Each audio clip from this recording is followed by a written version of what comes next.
Hi, everybody. I just wanted to go live here for just a little bit to talk about some things that have come up. Uh, the news of the hour is that one of our partners, Emergo, earlier this morning went ahead and pushed an update to Yoroi.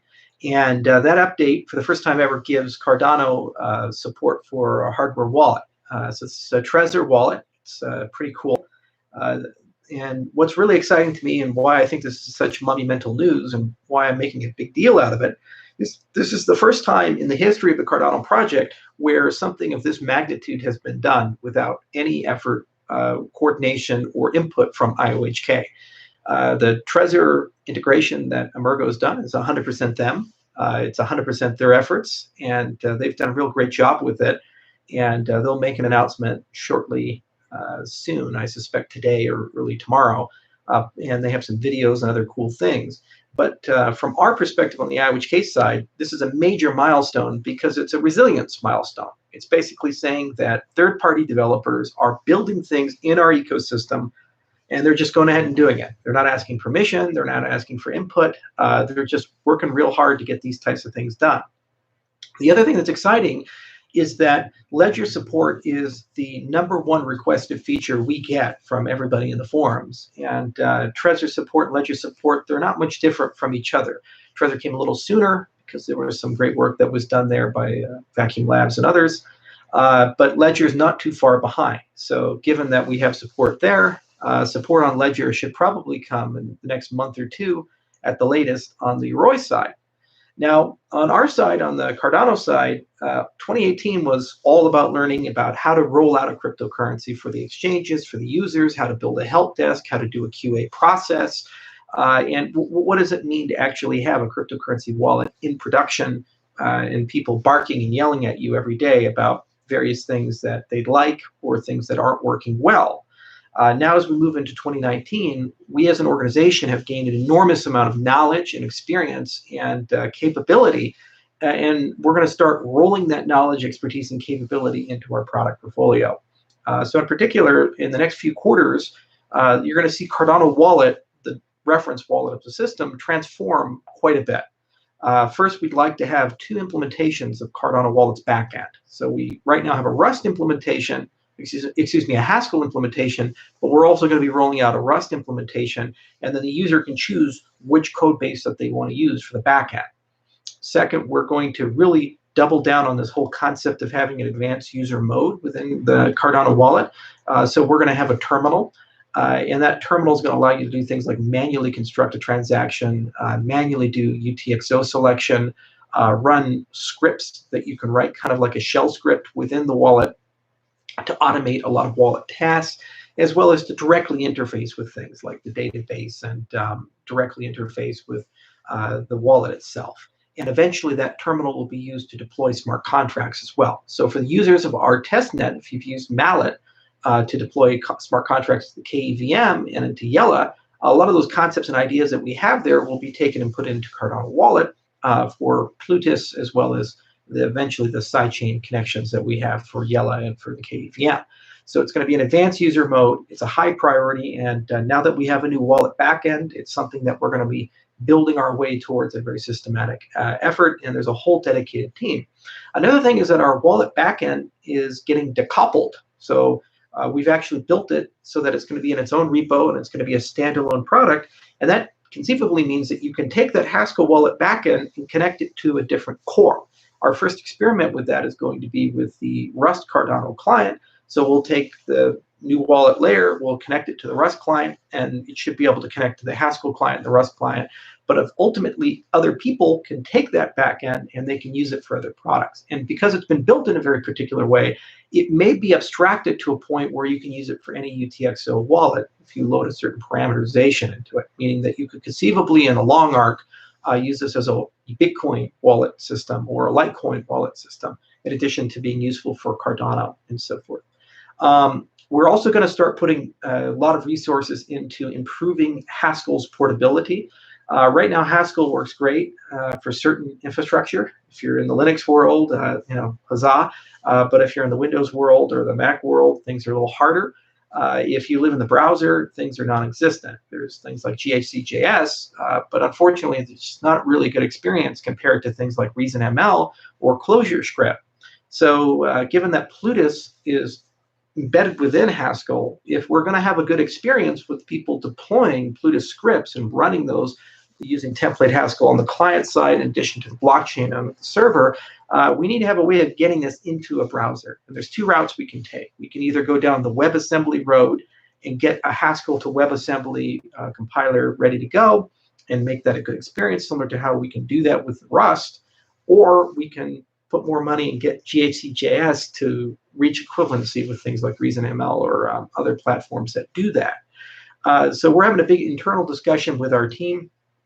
We're going to conduct a series of experiments. One of our partners, Twig, already has been doing pretty heavy lifting with WebAssembly, and we think within 4 to 6 months, if it's given some tender love and care, it can reach parity with what it needs to be able to compile our Haskell code to run in the browser. Now, what does this mean for smart contracts, and what does this mean for Cardano? It means all the Haskell code that we've written could conceivably be ported into a browser application similar to what we've done with Icarus, with Rust and JavaScript. It also means that when you write a Plutus-style smart contract, your development tools, your development environment, and even the dApp deployment environment could conceivably be 100% inside the browser or within Daedalus, because Daedalus is built on top of Electron. So that's a high priority in addition to getting the terminal where it needs to go. In fact, so much so, we're going to be hiring 3 full-time engineers to do nothing but work on either GHCJS or on WebAssembly. We're having an internal debate of the most efficient allocation of resources there. The good news is those projects are within half a year worth of effort, and so they should conclude right around the same time we start upgrading our system to include smart contracts. Another thing that was put on the back burner last year because we decided to completely rewrite core and completely rewrite the wallet backend is multi-sig. And multi-sig is making a comeback. Our partners keep requesting it, and we keep saying there's no good reason not to pursue it. So we already have one pull request that was from, I think, April to May of last year, where there was a pretty good design for multi-sig, but we chose not to pursue it because we were in the process of rebuilding everything. Now that major components have been reconstructed, we're going to go ahead and restart the multi-sig project. So right after we start seeing Ledger support, and Trezor support's already now here with Yoroi, very short thereafter, we should have a standard for multi-sig. And we're going to work with Emergo to make sure that that gets implemented properly. They have some more announcements that they're going to make about their roadmap for 2019. I've seen it. It's a great roadmap. There's some really impressive, cool things. The other nice part about Yoroi is the development team keeps growing. We're going to start making contributions to it. We were trying to figure out whether it made sense to keep maintaining the Icarus code base or to retire that and move our contributions to Yoroi. But we're so impressed with what Sebastian and Nico and Emergo have been doing that IOHK is going to start making code commits to Yoroi.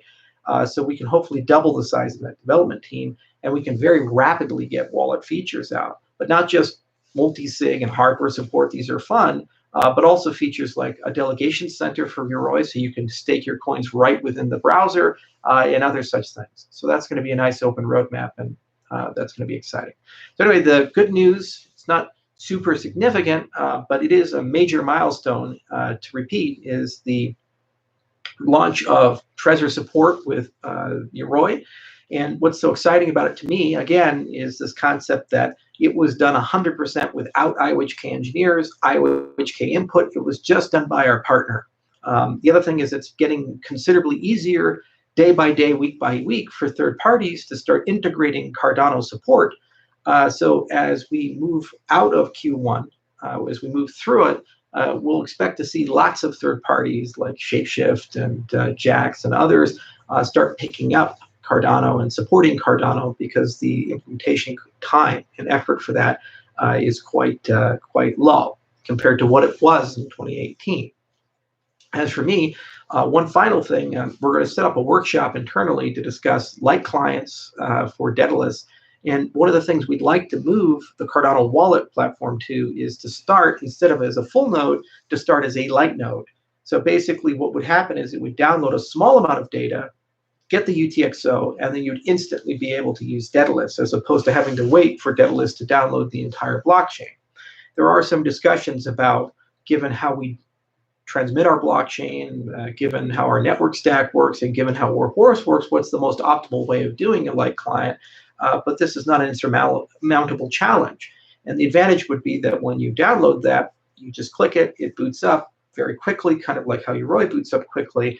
And then in the background, if it's left on, it'll gradually upgrade itself to a full node, but it should not stop you from using the wallet. There's been a lot of other requests, accounting requests, whitelisting requests for addresses, and we've received them and heard them. And the big bottleneck for new features was just getting the new wallet backend done. It made no sense to try to build new wallet features on top of the old backend. It was like building extensions to your home while the foundation's built on quicksand. It made no sense. But now we're on a solid granite base. We're working our way through getting everybody upgraded to that solid base. It's pretty challenging for some, but we're moving through it. And there's going to be a bunch of little utilities that we probably will end up deploying as well, especially once we have a terminal. Things like a blockchain integrity checker. So you can run a script, you can check the blockchain, make sure that your database is not corrupted. UTXO defragmenter. So if you have some fragmentation or you need to consolidate down so you don't have all these dust inputs, there are ways to do that, and there are scripts you can run to do that. We give them to exchanges. It'd be nice to see that in Daedalus. But basically, these types of things are coming. We have a dedicated team just for this. It's the wallet backend team. It's led by Matthias. He's a nice French guy. And now that they're decoupled, they're in their own GitHub repo. They're going to have their own roadmap, their own deadline. And it's a very well-trained team. It's a very smart team. So features should come rolling out. We also have competition now. Yoroi is looking great. These guys are moving super fast, and they're just doing wonderful work. The code quality is quite high, and we expect to see them making phenomenal progress as well. So anyway, good news is hardware support has come. That's Trezor. Mirko will make an announcement. They have lots of cool stuff to get people excited about it. And they have some other things that are coming down the pipe very soon that are super exciting, but I can't spill the beans yet on those. And all of that's happening without direct IOHK input. So we're real proud to see how well that they've come together and how quickly they're moving, and their commitment to open source and their commitment to building a great wallet ecosystem. And on our end, we're going to try to ride with them. So multiple backends, Rust backend, a Haskell backend, terminals coming, multi-sig is coming. We shouldn't be too far behind on hardware wallet support. There's just some things we have to do to get that to happen, and it takes a little bit of time for that. And it's a little easier for the guys over at Mirko to do that because they're on the BIP44 compliant Icarus style addresses, and we're migrating our way to that. So we have to do that first. Cardano 1.5 should be dropping soon. It's going to be a singular update. It's a movement from the old Ouroboros to Ouroboros BFT. It's going to come out. Nothing's going to change. You'll just download it and they'll say, hey, great, minor update. But actually buried within it is a fork. And we just flip a switch and it changes consensus from the old model to the new model. And we'll probably fork somewhere around March for that. So we'll give people a nice window of time to ensure that they upgrade, in particular for infrastructure providers. So people who run backends, like the wallet backends that we see with Yoroi, or people who run exchange nodes, the SL nodes. So they'll have a nice window of time to be able to upgrade there and also make sure they're interoperable with the new V1 API.